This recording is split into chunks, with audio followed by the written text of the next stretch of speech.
If your fly fishing cast and delivery looks something like this, you're going to want to stick around and find out why it's happening and how you can improve your cast.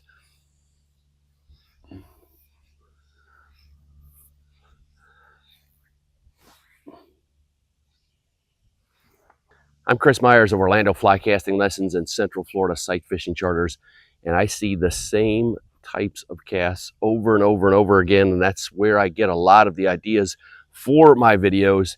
And that series right there is extremely common in both my casting lessons and my fishing charters. So I'm sure, as much as I see it myself, that a large percentage of people watching this video make that exact same cast. And what I was hoping you noticed in those casts is it goes down in the back, up in the front, down in the back, up in the front, and then I better try to make a delivery to the fish down there because they're definitely not up towards those trees. If you've fallen into that trap and you can't seem to get out of it, and the only way you can seem to make any kind of semi-narrow or even a really super narrow loop, so these are pretty narrow loops. I mean, I can't get them much more narrow than that, but they do me absolutely no good letting them go up here, which nobody ever does. It almost landed at my feet if I did that. Lots of people make those upward forward casts and then are forced to slam the tip down on the delivery in an attempt to get that fly to go near the water. But if we watch that series one more time, you'll find out that even though you had some kind of loop up here, on the delivery, it turns into absolutely no loop at all, and it really never doesn't land where you want with any degree of consistency. A cast that would be much more efficient is something that looks more like this. It unrolls right above the target, and the delivery is exactly the same as the false cast stroke before that. You don't have to make any radical changes to your tip path, which don't make radical changes to how your loops look. The difference between those two casts is very subtle but extremely important, and I enjoy in my teaching trying to figure out why people do what they do. And here's what I've come up with when I've watched countless people make this cast that goes low in the back, high in the front. It all usually starts with the very first pickup off the water. We must get this fly line off the water first before we can accelerate and form our loop. If we try to snatch it off the water too quickly, we're going to overbend the rod and never really get a decent loop at all.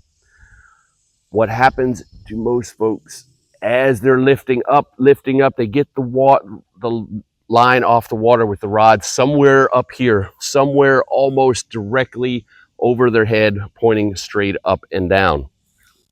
When they do that, I get the line off the water here. The only place I have left to go from this point is to bend the wrist and make the rod tip go down, which sends the very first cast down into the ground. Once I make that first back cast that goes down, I've fallen into the trap, and it's extremely difficult to get out of. Not impossible, but difficult. And what happens is you get up here, go down, then you learn quickly that if I go up in a straight line, so if I take the straight line path I'm constantly talking about in almost every video, here's my straight line track. It can either be straight, it could be some degree of this, it could be some degree of this. If you've already come down on the very first one, the only place you have left to go to make a loop is up in the front. If you're going down in the back and down in the front, this probably isn't the video for you, because that's not the cast I'm talking about. I'm talking about people who are actually making loops, but the loops are oriented up in the front and down in the back because they've fallen into the trap the very first stroke. Now, one solution, if you have all day, you're not under the hurry, there's the fish, like we are in sight fishing conditions, you don't have time for 3, 4, 5 strokes. You could make it downward, upward, make one a little more level, make one up, make one down. You could work your way down there eventually.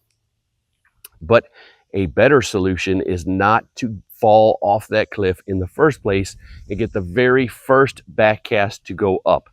And in order to do that, instead of rotating the rod as you're lifting the line, if we could lift the line first, then pull and rotate. So our fly fishing cast, and these casts I'm talking about are not little 15, 20-foot casts. We're talking about casts that are 25-foot plus and more into the plus range.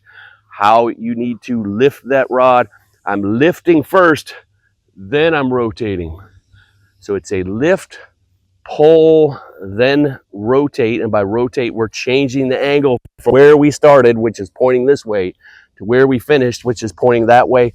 That is what we mean by rotation, changing that angle. Save that angle change till the fly line is off the water. And most of you who are fighting this issue are lifting, pulling, and rotating all at the same time. So we're starting with very little to no gap. But if you really watch your cast on slow-mo, you will notice that you're going lift, pull, rotate, rotate, rotate, finish. The only way that line gets down in the back is either you sent it down there with the tip, or you made an awesome cast up here and waited forever and gravity pulled it down, which I almost never see. 99 times out of 100, it is people are casting down in the back because they're left with nowhere else to go except go down. You can test yourself, just try it on grass. It works much better. Get your rod up to here and just see in your mind's eye, here's where I was when I got the line off the water. Let me finish. And I'll do one on the grass here. You cannot do it on the water because you still have to bust the water surface tension. So I'm going to lift up, up, up, up. I got it straight over my head. Now finish. That was a horrible, sloppy cast that's never going to work.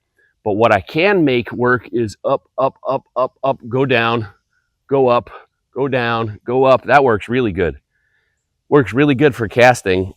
Doesn't work so great for getting a fly to the target quickly and accurately. So your lift is here, then I'm pulling, then I'm rotating the angle. Put that all together. It's lift, pull, rotate, rotate. We can eliminate extra wasted false casts that do nothing except wave that fly back and forth in the air above the fish. Try to minimize your false cast to 2, 3 at the max. 1 is even better, especially when we're picking up and readjusting. I put that on the fish. He didn't see it. He didn't go for it. I know he's not going for it. I don't want to strip it in, feed it back out, make 2, 3, 4, 5 false casts. I want to go 1, 2, back down. But if my very first one goes 1, 2, now I got to work my way back down here. And by that time, that fish is already gone. If you're facing that issue where you can't seem to get that cast to unroll down the front, if you're looking at my cast, go, how is he getting that thing to unroll down there so low, right above the target? It lands where I want. It all starts with the back cast. And the very beginning of all this is the lifting first, no rotation, rotate, pull, rotate, back through. Try checking out your own cast, see if that's happening to you.